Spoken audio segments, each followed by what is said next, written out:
Good morning. आज का topic है एनिमल किंगडम, क्लास 11th का। एनिमल किंगडम एनिमल किंगडम में एनिमल के 12 फाइलम जो है वो पढ़ेंगे।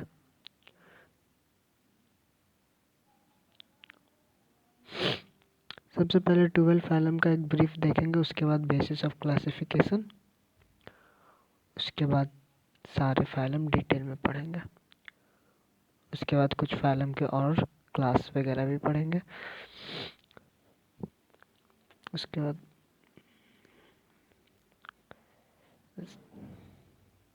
स्टार्ट करेंगे बेसिस ऑफ क्लासिफिकेशन से, फिर 12 फाइलम। तो एक ब्रीफ लेते हैं 12 फाइलम कौन कौन सा है। सबसे पहला है प्रोटोजोआ। इसका एग्जाम्पल अमीबा और पारामेसियम है। इसका एक खास बात यह है कि ये किंगडम प्रोटिस्टा में भी इंक्लूड है और किंगडम एनिमेलिया में भी इंक्लूड है। ये बस प्रोटोजोआ एक ऐसा फाइलम है जो दो दो किंगडम में इंक्लूड है, बाकी जितने भी है पोरीफेरा से लेकर कॉर्डेटा तक सिर्फ सब एनिमेलिया में इंक्लूड है। तो सबका एक एग्जाम्पल देख लेते हैं। पोरीफेरा का लिकोसोलोनिया साइकन, स्पंजेस बोलते हैं कॉमनली। तीसरा सीरियन टेटा, जिसका दूसरा नाम नाइड्रा भी बोलते हैं। इसका एग्जांपल हाइड्रा, जेलीफिश एक्सेट्रा और भी एग्जांपल है।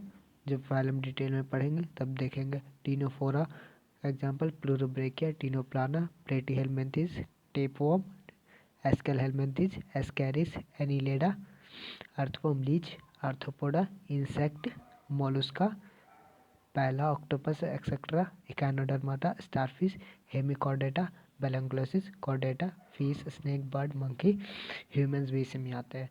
तो ये हो गया ब्रीफ। अब शुरू करते हैं level of classification. Basis of classification में level of body organisation. Basis of classification में level of body organisation start करते हैं। तो सबसे पहला लेवल है प्रोटोप्लाज्मिक लेवल। इसमें डेफिनेशन क्या देखते हैं। In protozoans unicellular body perform all biological activities. कहने का ये मतलब है कि कोई ऑर्गेनिज्म है जो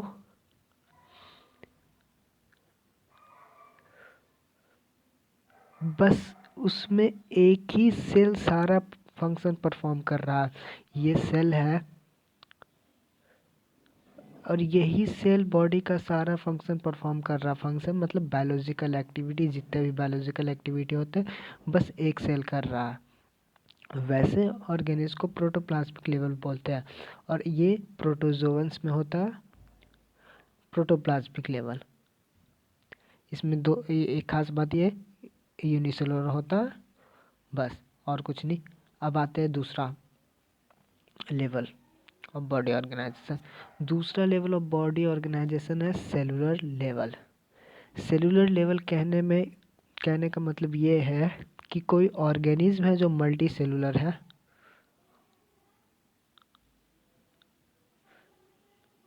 मल्टी सेलुलर ऑर्गेनिज्म है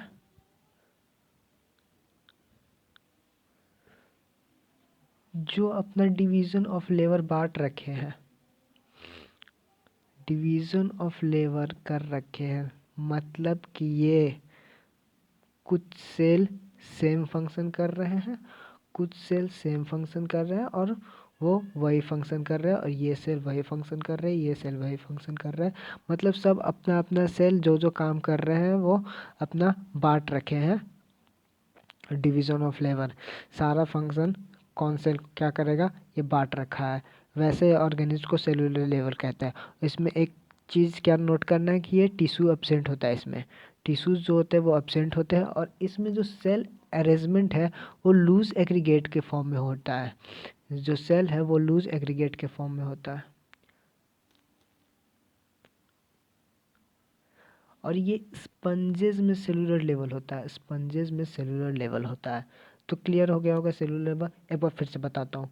जितने भी सेल है वो लूज एग्रीगेट के फॉर्म में रहते हैं। सेल्स लूज एग्रीगेट के फॉर्म में रहते हैं और वो जितने भी सेल्स हैं वो अपना डिवीज़न ऑफ लेबर कर रखे हैं, मतलब अपना काम बांट रखे हैं कि ये सेल एक काम करेंगे, मतलब ये सेल नहीं, ग्रुप ऑफ सेल ये काम कर रहे हैं, ये ग्रुप ऑफ सेल ये काम कर रहे हैं। वैसे ऑर्गेनिज्म को हम लोग सेलुलर लेवल कहते हैं। ये ग्रुप ऑफ सेल, ये ग्रुप ऑफ सेल, ये ग्रुप ऑफ सेल, ये ग्रुप ऑफ सेल अपना अपना काम कर रही है। बस इमेजिनरी मैं बता दिया ऑर्गेनिज्म। ये हो गया सेलुलर लेवल। उसके बाद आता है tissue level. Tissue level, tissue level में क्या है कि जो सेल्स थे, मल्टी सेलुलर ऑर्गेनिज्म है, जो सेल्स सेम फंक्शन कर रहे थे,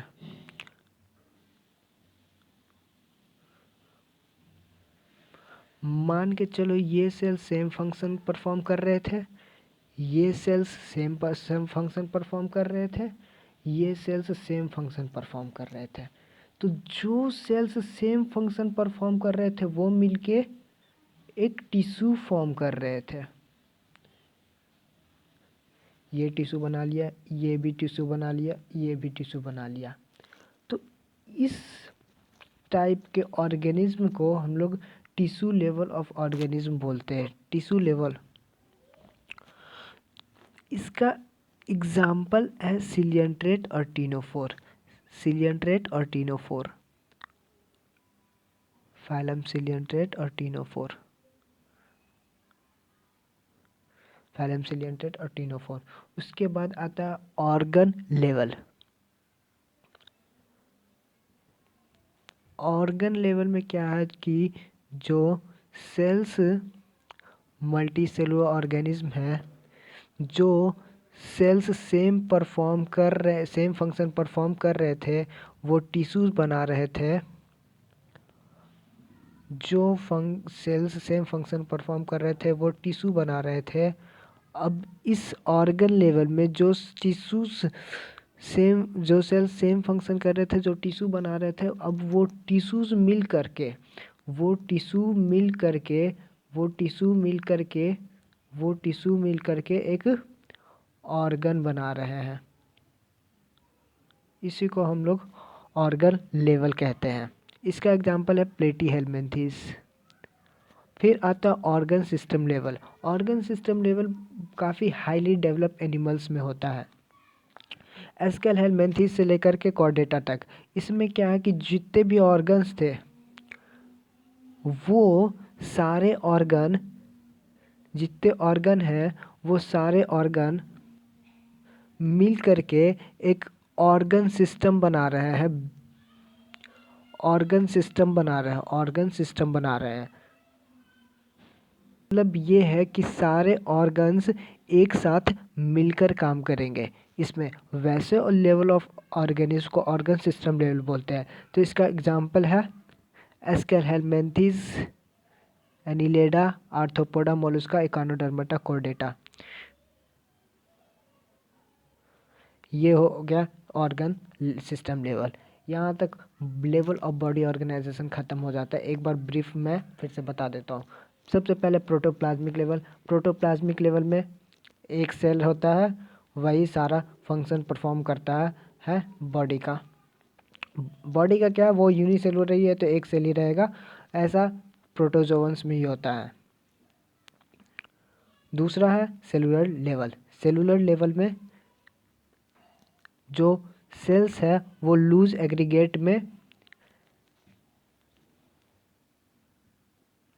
जो सेल्स है वो लूज एग्रीगेट में अरेंज्ड होते हैं और वो सेल्स डिवीज़न ऑफ लेवल रखते हैं अपने में। डिवीज़न ऑफ लेवल मतलब कि वो सेल ग्रुप ऑफ सेल्स जो फंक्शन कर रहे हैं वो बांट रखे होते हैं कि कुछ सेल ये फंक्शन करेंगे और कुछ ग्रुप ऑफ सेल ये फंक्शन करेंगे।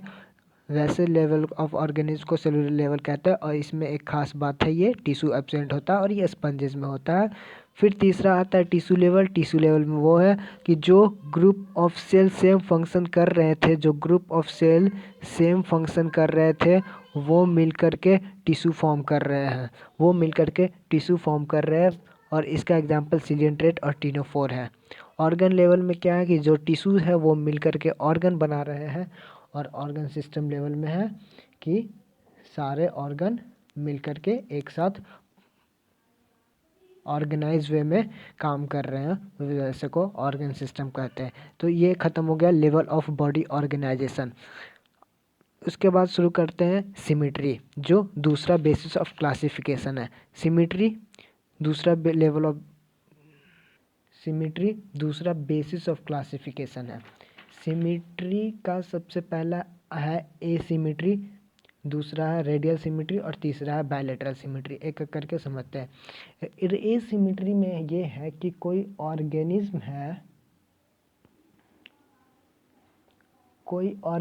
है, उसके सेंटर से कोई भी प्लेन उसके सेंटर से पास होते हुए उसको 2 इक्वल हाफ में नहीं कट कर पाता है। कोई भी प्लेन से 2 इक्वल हाफ का मतलब मैं एक बार बताता हूँ। एक एग्जांपल लेते हैं, जैसे ये एक ह्यूमन बीइंग है, इसका नाम कुछ भी रख लो, चिंटू उंटू कुछ भी। अगर इसको हम ऐसे कट करते हैं तो ये 2 इक्वल हाफ में हो जाएगा।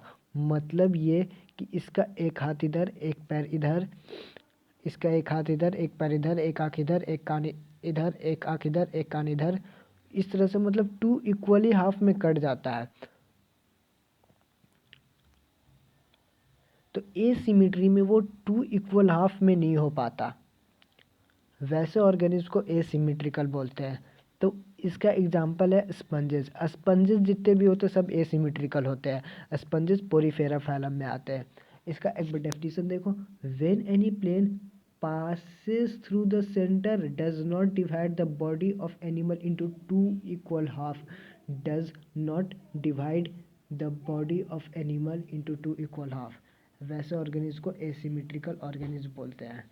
उसके बाद दूसरा आता है रेडियल सिमेट्री।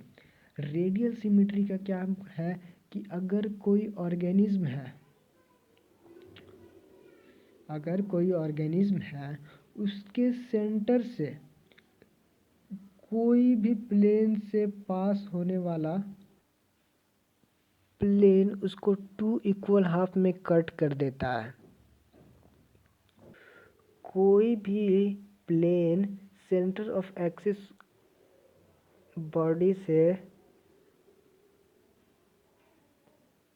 जाने पे उसको 2 इक्वल हाफ में कट कर देता है, वैसे ऑर्गेनिज्म को रेडियल सिमेट्री बोलते हैं। इसका एग्जांपल सिलिएट्रेट, टिनोफोर, इकानोडर्माटा। और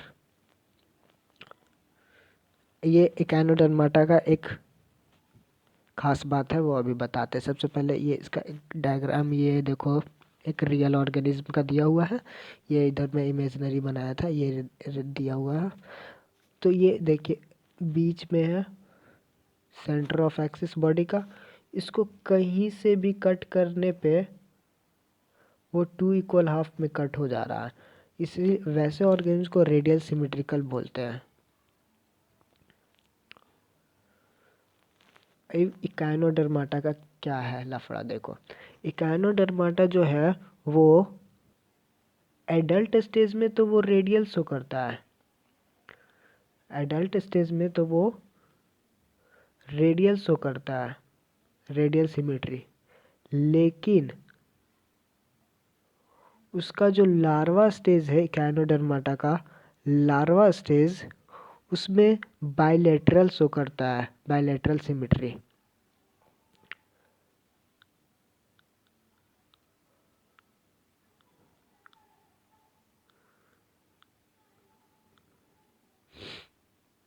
बायलैटरल सिमेट्री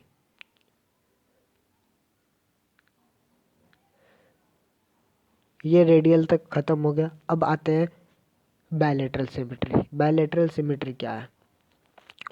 तो बायलैटरल सिमेट्री वो है कि अगर कोई ऑर्गेनिज्म है उसके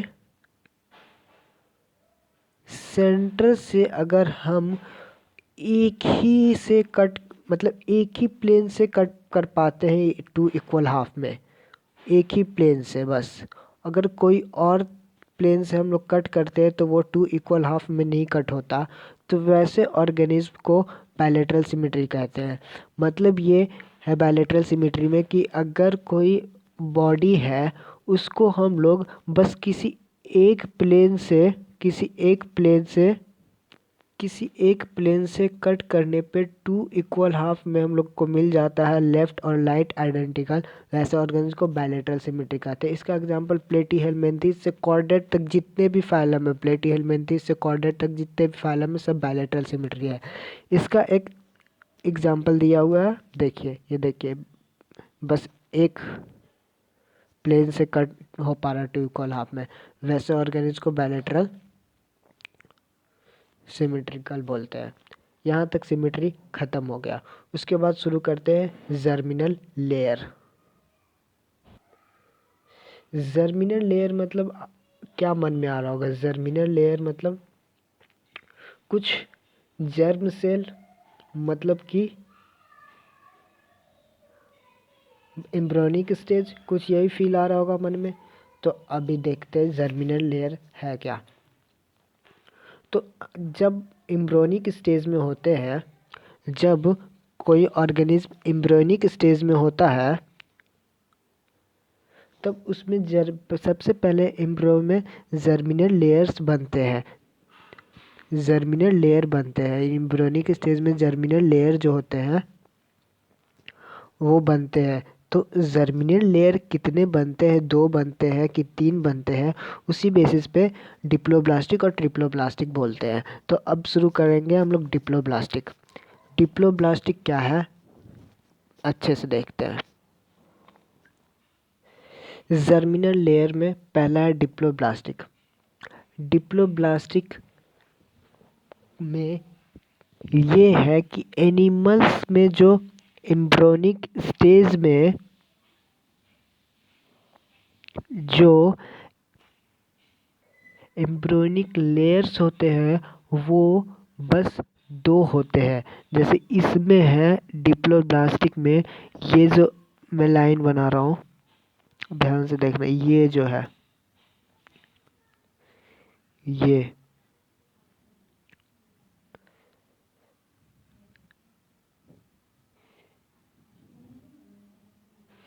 जो मैं वाइट से कर रहा हूँ ये एंडोडर्म है, एक एम्ब्रियोनिक लेयर एंडोडर्म। और दूसरा मैं येलो से कर रहा हूँ ये एक्टोडर्म, ये जो लेयर है एक्टोडर्म है। इसमें डिप्लोब्लास्टिक में बस 2 एम्ब्रियोनिक लेयर है। और ये जो बीच में है मेसोग्लोया, जो ग्रीन से मैं इंडिकेट कर रहा हूँ, ये मेसोग्लोया है। ये मेसोग्लोया एम्ब्रियोनिक लेयर नहीं है, ये एम्ब्रियोनिक लेयर नहीं है। एम्ब्रियोनिक लेयर बस एक्टोडर्म और एंडोडर्म है। एक्टोडर्म और एंडोडर्म है, एक्टोडर्म और एंडोडर्म। ये एक्टोडर्म एंडोडर्म, ये अंदर वाला लेयर एंडोडर्म और बाहर वाला है एक्टोडर्म। इसमें डिप्लोब्लास्टिक में बस 2 जर्मिनल लेयर है। यही मैं बता रहा हूँ कि डिप्लोब्लास्टिक में बस 2 जर्मिनल लेयर होते हैं। तो डेफिनेशन एक बार देखो, animal in which the cells are arranged in 2 embryonic layer, ectoderm and endoderm, with an intervening undifferentiated mesoglea, ये मेसाग्लोया। वैसे ऑर्गेनिज्म को डिप्लोब्लास्टिक बोलते हैं जिसमें 2 एम्ब्रियोनिक लेयर होते हैं। इसका एग्जांपल सिलियंट्रेट और टीनोफोर फाइलम है। सिलियंट्रेट और टीनोफोर, सिलियंट्रेट और टीनोफोर। डिप्लोब्लास्टिक में 2 जर्मिनल लेयर होते हैं, 2 एम्ब्रियोनिक लेयर होते हैं। जर्मिनल लेयर बोलो या एम्ब्रियोनिक लेयर बोलो, बात एक ही है। उसके बाद है दूसरा, पहला डिप्लोब्लास्टिक, दूसरा ट्रिप्लोब्लास्टिक। बस 2 ही प्रकार के जर्मिनल लेयर होते हैं, डिप्लोब्लास्टिक और ट्रिप्लोब्लास्टिक। एक बार मैं अपने हाथ से इमेज बना के दिखा रहा हूँ, वेट वेट वेट।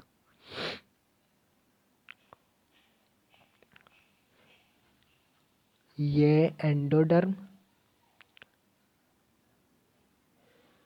ये येलो वाला पार्ट एंडोडर्म,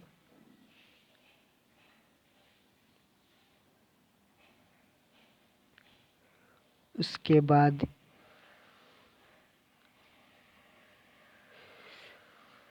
ये वाइट से मेसाग्लोया को इंडिकेट कर रहे हैं, मेसाग्लोया। और ये ग्रीन वाला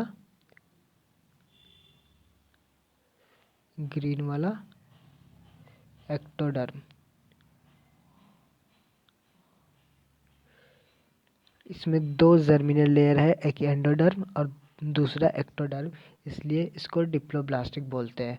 ये हो गया डिप्लोब्लास्टिक खत्म। अब ट्रिप्लोब्लास्टिक देखते हैं।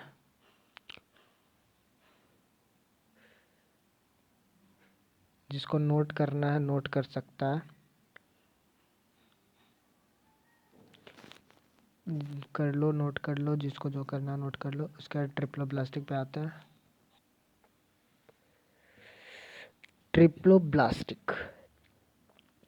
ट्रिप्लोब्लास्टिक में 3 जर्मिनल लेयर होते हैं, 3 जर्मिनल लेयर। सबसे पहला एंडोडर्म, एक्टोडर्म, मेसोडर्म। सबसे अंदर एंडोडर्म, फिर मेसोडर्म, फिर एक्टोडर्म। ये देख रहा होगा, येलो वाला पार्ट में एंडोडर्म से इंडिकेट कर रहा हूँ, एंडोडर्म को येलो वाला पार्ट से इंडिकेट कर रहा हूँ। उसके बाद में वाइट वाला से मेसोडर्म को इंडिकेट कर रहा हूँ। इसमें मेसाग्लोया नहीं होता। उसके बाद ग्रीन वाला से एक्टोडर्म। ये जो ग्रीन पूरा दिख रहा, ये एक्टोडर्म है। तो इसमें 3 जर्मिनल लेयर होते हैं, एंडोडर्म, मेसोडर्म, एक्टोडर्म। सबसे अंदर एंडोडर्म, फिर मेसोडर्म और फिर एक्टोडर्म।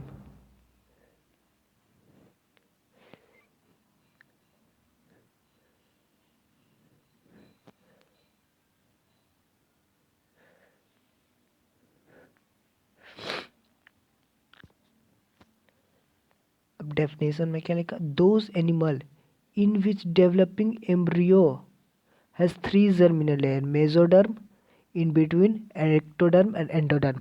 मतलब एक्टोडर्म और एंडोडर्म के बीच में मेसोडर्म एक नया थर्ड लेयर आ जाता है। तो ये इसको कहते हैं ट्रिप्लोब्लास्टिक, जिसमें 3 जर्मिनल लेयर होता है। सबसे पहले एंडोडर्म, मेसोडर्म, एक्टोडर्म।